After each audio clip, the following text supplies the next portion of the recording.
Yan, what's up mga kalikot, at muli ako'y nagbabalik para mag-share ng mga ideya, mga knowledge patungkol dito sa ating mga motor. Turuan ko kayo kung paano magbaklas ng karburador para ma-maintenance nyo yung linis doon sa loob.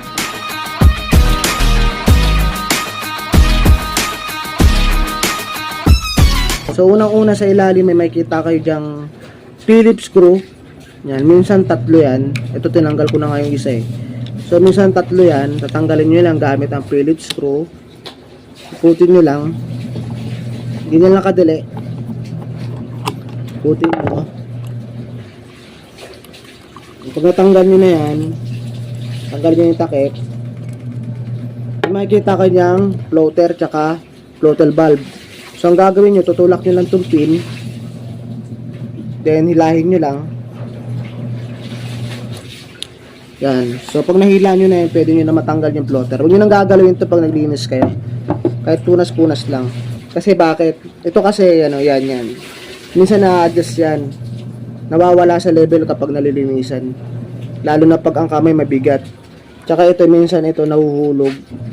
Kailangan kasi matulis yan eh. Sorry, hindi nyo makita. Matulis dapat yan.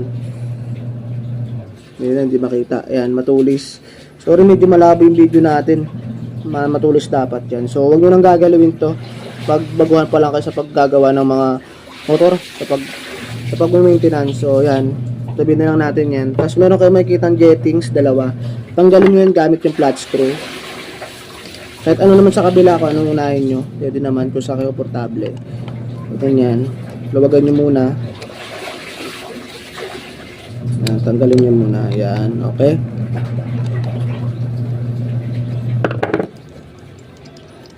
Tapos ito yung bubugahan nyo, lilinisan nyo yung mga butas-butas.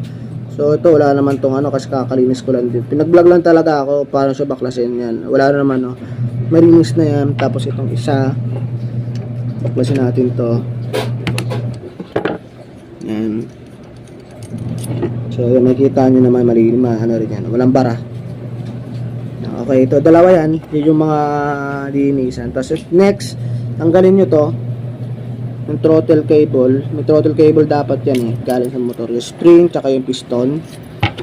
So ganyan, dito nakasuksok yung throttle cable papunta rito, pag ganyan dyan. So nakaano to sa throttle cable na ganyan yan. So ganyan lang, ang bubugaan nyo lang naman dito. Importante itong mga butas, ito, ayan, pati ito, ayan, pati itong dalawang butas dito. So ito rin.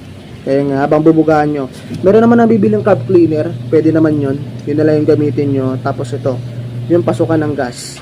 So itong dalawa, huwag nyo na tanggalin to, yung screw, baka tanggalin nyo to. Kung sakali man nakatono na yung mga karburador, huwag nyo nang pakialaman to. So sa pagbalik, ganito lang naman, babalik nyo lang yung jettings. Balik nyo yung jettings. Yan, higpitan mo na kaunti, at higpitan na kaunti. Kahit hindi na higpit, konti lang. Okay na yan. Next, itong isa, basic lang. Ibabayad pa yung iba na ito ng 150, 350. Maglinis na lang carburador. So napakadali lang naman yan. Yan, okay na. So next, itong floater. Sabi na nga ba, natanggal pa. So yung floater, saka yung valve.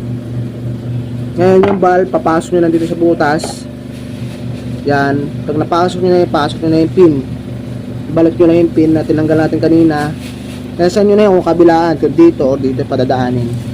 So ganyan. So napasok na natin, then pasok na natin tong cap.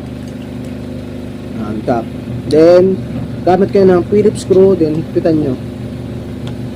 Higpit.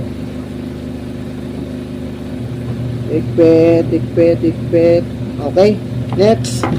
Okay na yan. So next, babalot na natin tong piston. So nakalagay dito yung throttle, sabi ko nga, throttle cable, then nakapasok dito, padadaanin dyan, then maglalak na yan, nagaganyan na yan. So sa pagpasok nyan, ganito yan. Kailangan pasok na pasok yung piston, kasi hindi magpe-play kung hindi pasok. So ganyan, yan, tulad yan, hindi pasok oh. Kung nakikita nyo pa yung ano, piston, dapat pasok yan. Ikot nyo lang, ikot yan. Yung pasok na. So yan, pasok na, yan, dapat ganyan, formal na ganyan. So ipapasok na yung spring, itong takip, Yan, okay. Next. Putin nyo lang. Higpitan nyo lang. Yan.